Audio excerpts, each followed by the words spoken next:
September 19, 1944. 0820 hours. Near Arracourt, France, Sergeant Henry Hartman pressed his eye against the periscope, scanning the fog-choked French countryside. The morning had swallowed everything beyond 40 meters. Somewhere in that gray void, German Panthers were advancing. He could hear them.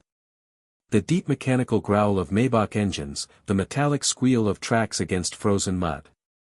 They sounded confident. Inside the cramped turret of his M18 Hellcat tank destroyer, Hartman's crew waited. Gunner Corporal James Mitchell kept his hand on the traversing wheel. Loader Private David Chen had a 76mm round already chambered.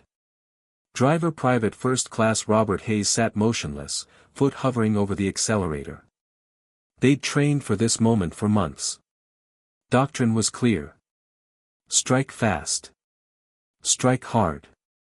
Vanish before return fire. The radio crackled. Lieutenant Leaper's voice, calm but urgent. Charlie 3, this is Charlie lead. Enemy armor, you're 3 o'clock. Range unknown. Fog too thick. Hold position. Hartman acknowledged, his mouth dry. 300 meters away, he knew, Panther Commander Hauptmann Karl Hoffmann was peering through his own optics, supremely confident. Hoffmann had survived 2 years on the Eastern Front. He'd faced Soviet T-34s at Kursk, knocked out KV-1 heavy tanks in Ukraine. His Panther, with its sloped armor and high-velocity 75mm gun, was the finest tank Germany had ever produced. The Americans, he'd been told, had nothing that could challenge it. Hoffmann was about to learn otherwise.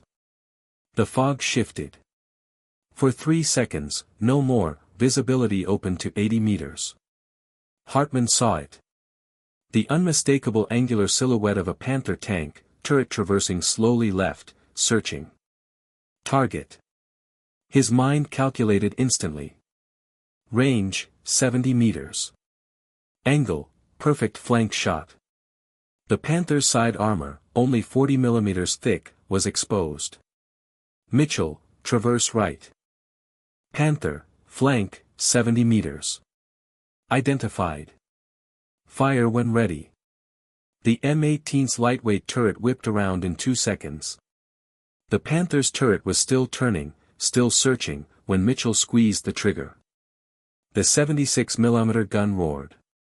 The shell crossed 70 meters in a fraction of a heartbeat and punched through the Panther's side armor like paper. Secondary explosion. The German tank erupted in flames. Hit. Target destroyed. Mitchell shouted. Hayes, back us out. Now. The right radial engine screamed to life. The M18 rocketed backward at 30 miles per hour, disappearing into dead ground before the surviving German tanks even located where the shot had originated.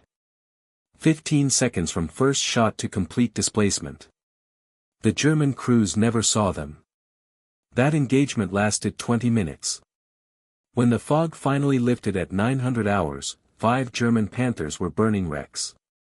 One M18 had been damaged by a lucky shot, but its crew had escaped. The 113th Panzer Brigade, 42 Panthers strong that morning, had just encountered something that violated every principle of armored warfare they understood. Speed. Overwhelming, impossible speed. This is the story of how American tank destroyers moving at 55 miles per hour revolutionized armored combat. How a vehicle with armor barely thicker than a tin can destroy over 500 German tanks. How revolutionary thinking defeated evolutionary perfection. This is the story of the M18 Hellcat.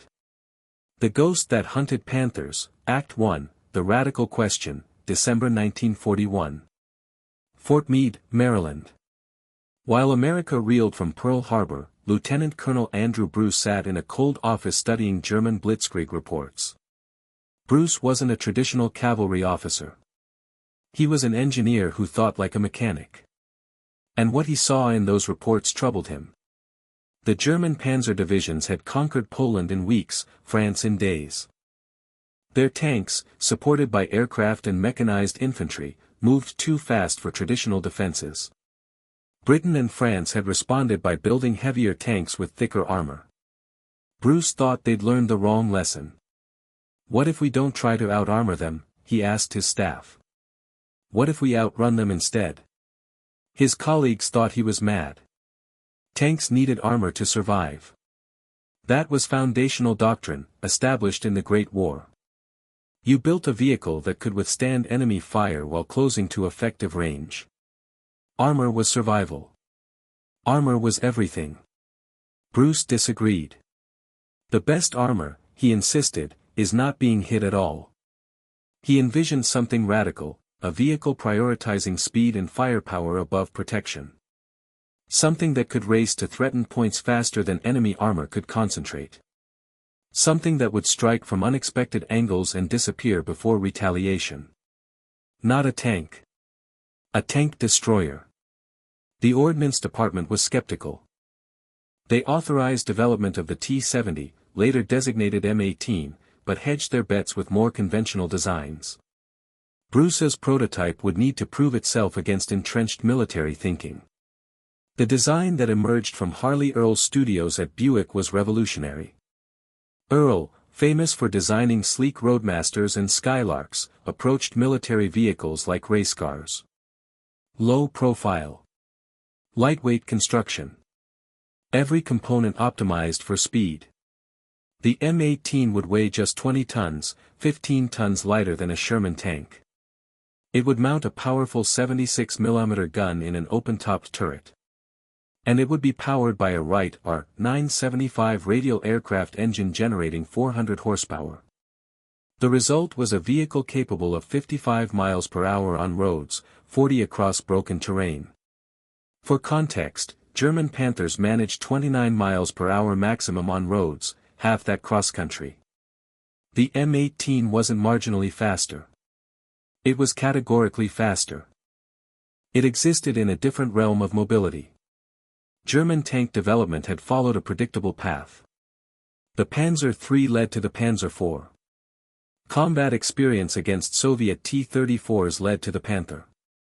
Each generation grew heavier, more armored, more powerfully gunned. The Tiger weighed 57 tons. The King Tiger, 70 tons. German engineers believed survival required thickness, weight, impenetrability. American designers chose agility over mass. The M18's armor was thin, just 12 mm on the hull sides. It couldn't withstand a direct hit from anything heavier than a machine gun. But it wasn't designed to absorb hits.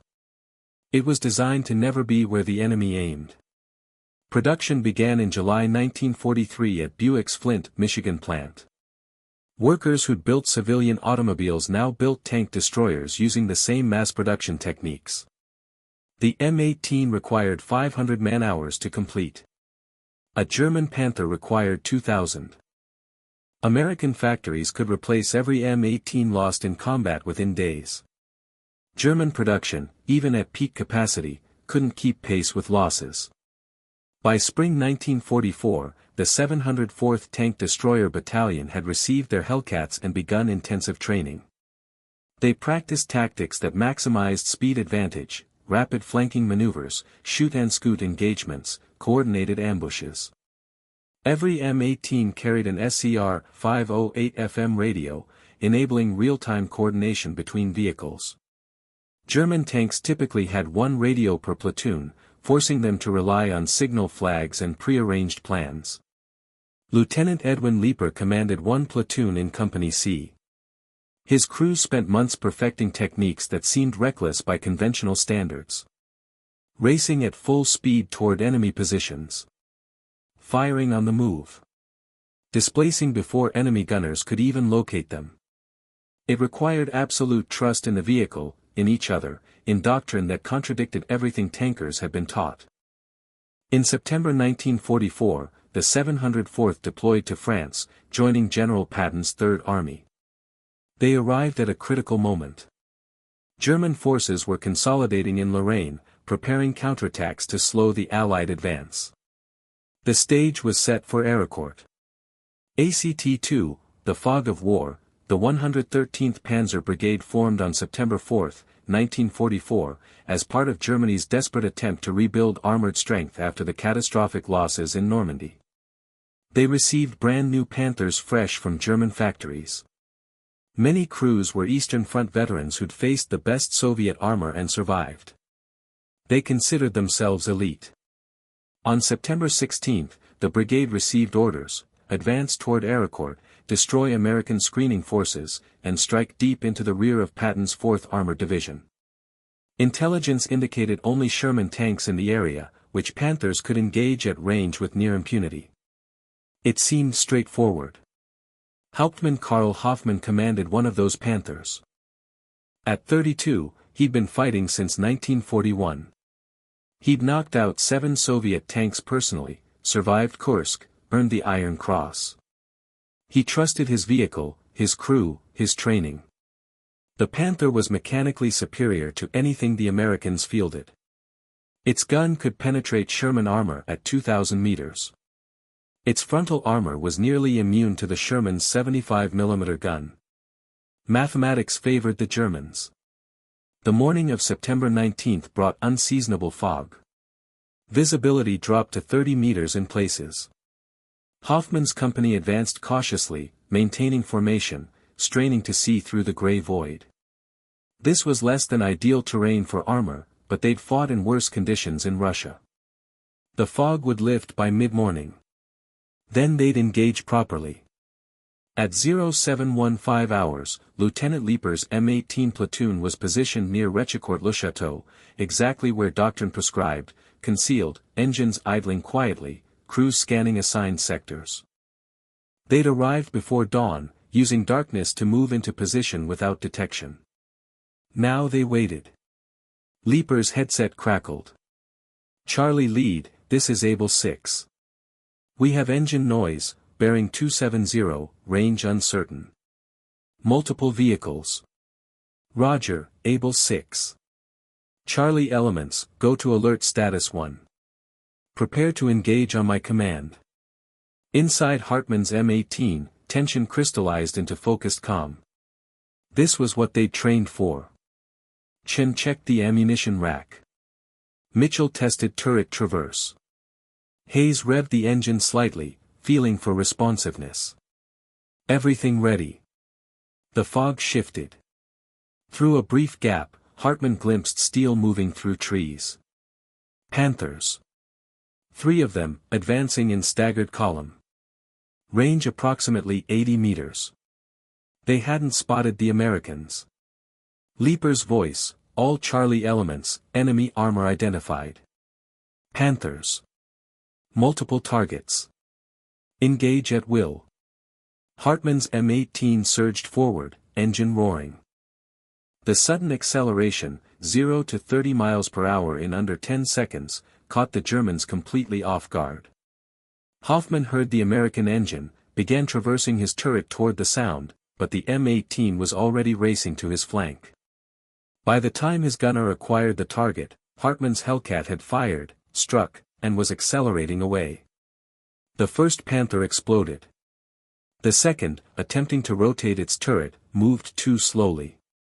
Mitchell fired again. Another hit. Another German crew dead before they could respond. The third Panther, realizing the threat, attempted to back into cover, but Panthers were slow in reverse. A third M18, commanded by Staff Sergeant Williams, appeared from different angle and fired into its rear engine deck. 3 Panthers destroyed in 90 seconds. Hoffman, 200 meters away, watched in horror. His radio erupted with panicked transmissions. Where are they? I can't see them. They're too fast, I can't traverse in time. The Americans weren't fighting like tankers. They were fighting like, he didn't even have a comparison. Nothing moved that fast. Nothing. By 0800 hours, 5 German tanks were burning. The 113th Panzer Brigade's advance had stalled completely. Commanders radioed back for instructions. The situation made no sense. American tank destroyers weren't supposed to be this mobile, this lethal. Intelligence had said nothing about vehicles capable of such speed. The M18s had already displaced to secondary positions, waiting for the next engagement. Crews checked ammunition, refueled, made minor repairs. The vehicles required minimal maintenance. The air-cooled right engine was nearly indestructible. The automatic transmission never needed adjustment. The torsion bar suspension just worked. These were machines designed for sustained combat operations, and they performed flawlessly. As the fog began lifting around 0900, the full sophistication of American tactics became apparent. The M18s weren't operating individually. They functioned as a coordinated team, using radio communication to vector each other onto targets, warn of threats, concentrate fire. One platoon would fix German attention while others maneuvered for flank shots. It was tank destroyer doctrine in perfect execution, and it was devastatingly effective. Captain Thomas Evans coordinated the defense from his command post. Charlie lead, pull back 300 meters. Baker platoon, advance to their position. We'll rotate positions, keep the Germans guessing where we'll appear next. The Germans had no answer for this. Their doctrine emphasized heavy frontal assaults, tanks advancing in formation to overwhelm enemy positions through firepower and armor. But the M18s refused to fight frontally. They appeared from unexpected angles, fired, and vanished. German return fire hit empty positions. By the time Panthers rotated to engage, the Americans had already moved.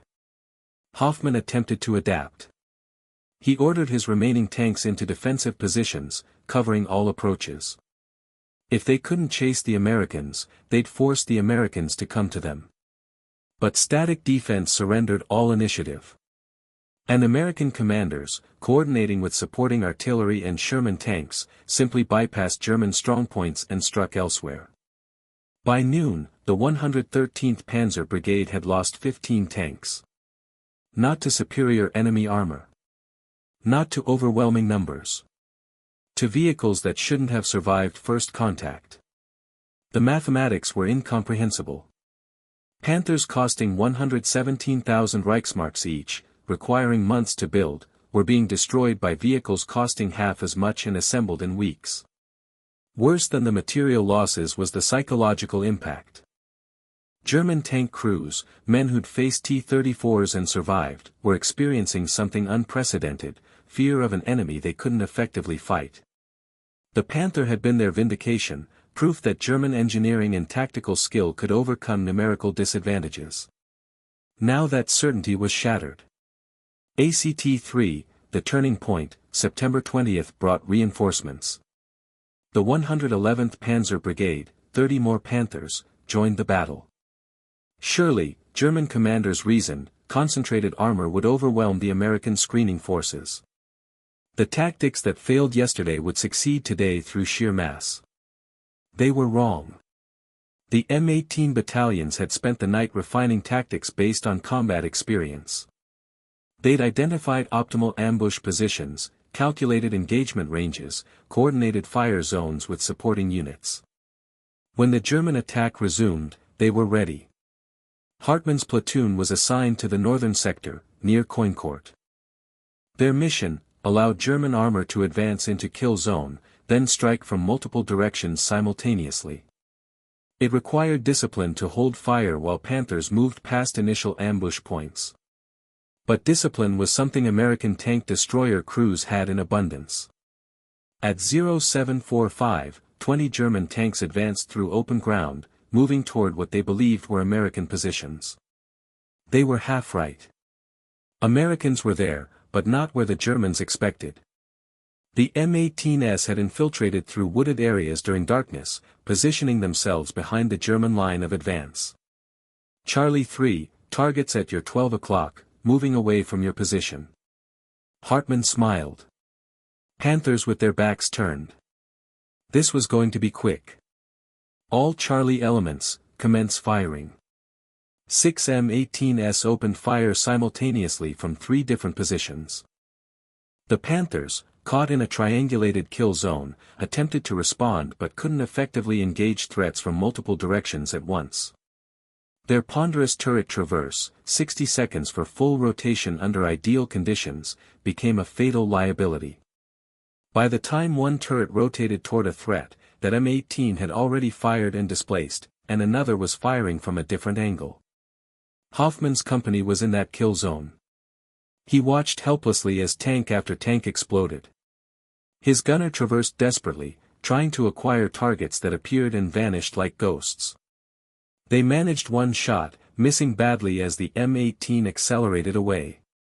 Return fire struck their front glacis but glanced off. Then another American shell hit their track, immobilizing them. Hoffman ordered evacuation. His crew escaped seconds before a third shell detonated their ammunition storage. The engagement lasted 12 minutes. 11 Panthers destroyed. 1 M18 damaged, crew unharmed. The northern attack collapsed entirely. Similar scenes played out across the Arracourt sector. M18s, using their speed to achieve local superiority, systematically destroyed German armor. They'd race across open ground at maximum speed, German gunners unable to track them effectively, fire at point-blank range into side or rear armor, then vanish before German infantry could call in artillery support. The Germans attempted counter-tactics. Some units positioned Panthers in pairs, back-to-back, attempting to cover all angles. This negated their mobility entirely and made them vulnerable to American artillery. Other units tried pursuing M18s, hoping to force decisive engagement. But Panthers at maximum speed, 29 miles per hour, couldn't catch Hellcats traveling twice that fast. The pursuits ended with German tanks suffering mechanical failures or running into prepared ambushes. By September 22, senior German commanders understood the nature of the crisis. General der Panzertruppen Asso von Manschufel, commanding 5th Panzer Army, issued new tactical guidance that amounted to admission of defeat, enemy tank destroyers of exceptional speed operating in this sector. Do not pursue. Do not engage in mobile battle. Maintain defensive positions. The orders reduced Panthers, designed as offensive breakthrough weapons, to static pillboxes.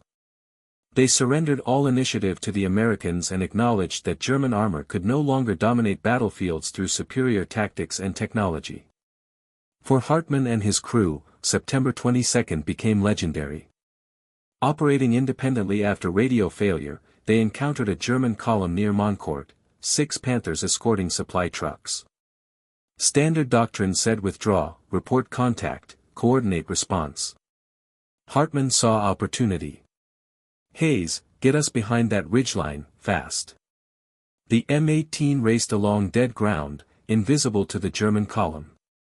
Hartman planned approach vectors in his head. Strike from rear, destroy last tank first to block retreat, work forward. Classic ambush tactics, but requiring perfect execution against targets that could kill them with a single hit. Mitchell, target rear tank, engine compartment. Identified. Fire. First Panther exploded. Before surviving German crews even located the threat, Hartman's M18 was repositioning. Second shot. Second kill. The German column, realizing they were under attack, attempted to deploy for combat. Panthers began rotating turrets, but in the confined space of the road, they had limited maneuverability. Third shot. Third kill. Now German infantry was dismounting, attempting to screen their tanks with anti-tank weapons. Hartman ignored them. His target was armor. Fourth shot. Fourth kill. The remaining Panthers, recognizing the position was untenable, attempted retreat. One succeeded. One threw a track attempting a high-speed turn and was abandoned. Hartman put a final shell into it for certainty. 6 targets. 6 kills. 20 minutes. Hartman's crew had just executed the perfect tank destroyer engagement: surprise, speed, overwhelming firepower, 0 friendly losses. When they returned to American lines and reported, nobody initially believed them. 6 Panthers. One M18. Impossible. But reconnaissance confirmed it.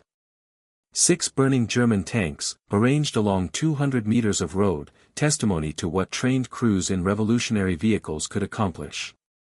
Hartman would receive the Silver Star. But more importantly, his tactics would become textbook. His technique, using terrain to mask approach, striking from unexpected angles, displacing immediately after firing, would be studied by tank destroyer crews for the remainder of the war. ACT-4, the final count. By September 25, the Battle of Arracourt was effectively over. The 113th Panzer Brigade, which had entered combat with 42 Panthers, had lost 39. The 111th Panzer Brigade fared little better.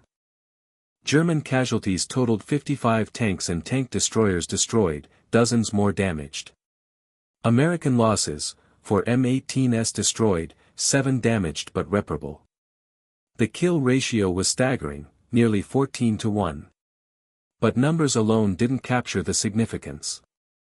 The M18 had proven that an entirely different approach to armored warfare was not only viable but superior. Speed had defeated armor. Mobility had defeated firepower. Revolutionary thinking had defeated evolutionary perfection. German after-action reports made grim reading. American tank destroyers possess speed and agility that render traditional tank tactics ineffective. Their ability to appear, engage, and withdraw before effective response negates our advantages in armor and main gun range. Recommend extreme caution when operating in sectors where these vehicles are present. This wasn't tactical critique. It was acknowledgement of obsolescence. The M18's success at Arracourt validated American tank destroyer doctrine in the most dramatic fashion possible. The concept that Bruce had championed in 1941, speed and firepower over protection, had been proven in blood and steel. The revolution was complete.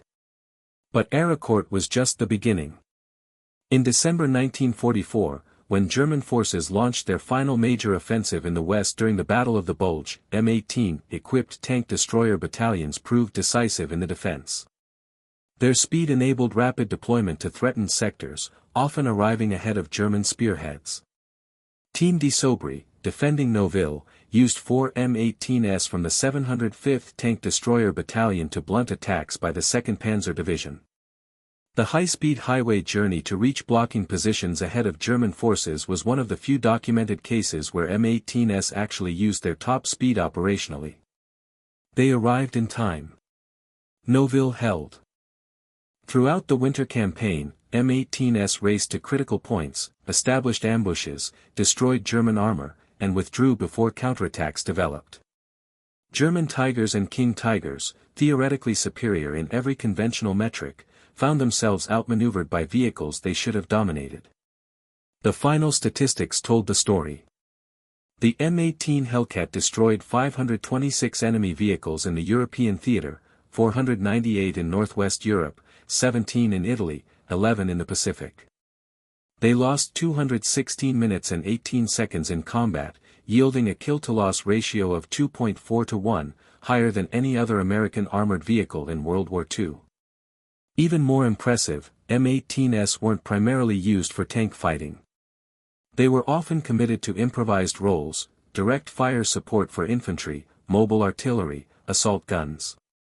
Even outside their intended role, they maintained exceptional effectiveness. The fundamental difference between German and American design philosophy was starkly illustrated in the Panther versus M18 comparison. Germans had pursued linear development, more armor, bigger guns, heavier vehicles. Each generation improved incrementally on the last, fighting the same way but with greater capability. Americans chose revolution over evolution.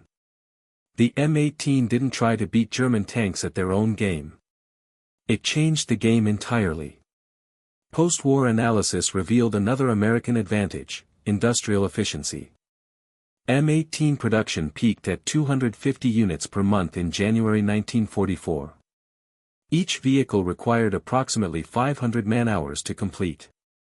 Panther production, even at maximum capacity, never exceeded 380 per month across all factories, and each required 2,000 man-hours. America could replace losses faster than Germany could inflict them. The M18 incorporated technological advantages beyond raw speed. Its fire control system, while simpler than German optical rangefinders, was faster to use in fluid engagements. The commander's periscope could be operated independently of the gun, allowing target searching while the gunner engaged. German tanks required full turret rotation for commander observation. Ammunition storage in protected bins reduced catastrophic explosions if penetrated. M18 crews could survive hits that would destroy German vehicles, allowing experienced crews to remain in combat. German tanks, with ammunition stored throughout the fighting compartment, tended to explode violently when penetrated. By early 1945, German armored forces were caught in an impossible situation partly created by M18 success. Unable to match American mobility, German tanks were increasingly relegated to static defense, which surrendered initiative and made them vulnerable to artillery and air attack. German factories, disrupted by bombing and starved of resources, struggled to maintain production while American factories continued producing vehicles at rates that seemed impossible. General Heinz Guderian, Inspector General of Panzer Forces, recognized the implications in his post-war writings. The American M18 represented not merely a tank destroyer but the physical manifestation of American industrial and tactical superiority. Germany could not win a mobile war against an enemy moving at twice our speed, nor could we win a production war against an enemy who built vehicles in a fraction of the time. Epilogue, Legacy, March 1945. The Rhine Crossing. As German forces desperately concentrated armor to prevent Allied crossings, M18s raced to critical points, often arriving hours ahead of German forces despite starting from farther away. At Remagen, when the Ludendorff Bridge was captured intact, M18s were among the first vehicles across, using speed to establish bridgehead perimeter before German forces responded. Panthers and Tigers rushing to contain the bridgehead found M18s already in ambush positions. The final battles of the European War validated everything Arracourt had proven. When Germany surrendered in May 1945, the M18 Hellcat had established itself as the most effective American tank destroyer of World War II. But its influence extended far beyond that conflict. During the Korean War, 650 minutes and 18 seconds were converted to M39 armored personnel carriers by removing turrets and fitting seats for infantry. The chassis' reliability and mobility remained valuable even in roles its designers never envisioned. More significantly, former Wehrmacht officers serving as advisors to the West German Bundeswehr in the 1950s universally recommended against heavy tanks and in favor of mobile systems inspired by the M18. The lessons of Arracourt had been learned. Modern main battle tank doctrine emphasizing mobility, situational awareness, and networked operations over pure firepower and protection traces its roots directly to lessons learned from M18 success. The Israeli Merkava, American M1 Abrams, German Leopard 2, all prioritize speed and agility to degrees that would have seemed impossible to World War II German designers. In 1985, veterans from both sides returned to Arracourt for a battlefield reunion. German and American veterans, now elderly men with more years behind than ahead, walked the fields where the revolution had occurred. They shared stories, acknowledged each other's courage, reflected on the transformation they'd witnessed.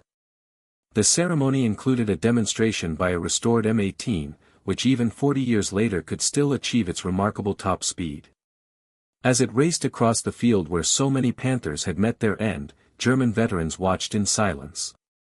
No anger. No bitterness. Just acknowledgement of the paradigm shift they'd experienced firsthand. Hoffman, now 73, stood beside Hartman, 70, watching the Hellcat demonstrate its speed. Through an interpreter, Hoffman spoke, "We thought we had built the perfect tank. You taught us we had asked the wrong question." Hartman nodded. "We didn't build a better tank. We built something different. That difference changed warfare." The M18 Hellcat proved that revolutionary thinking could defeat established doctrine. That speed could triumph over armor. That adaptability mattered more than raw strength.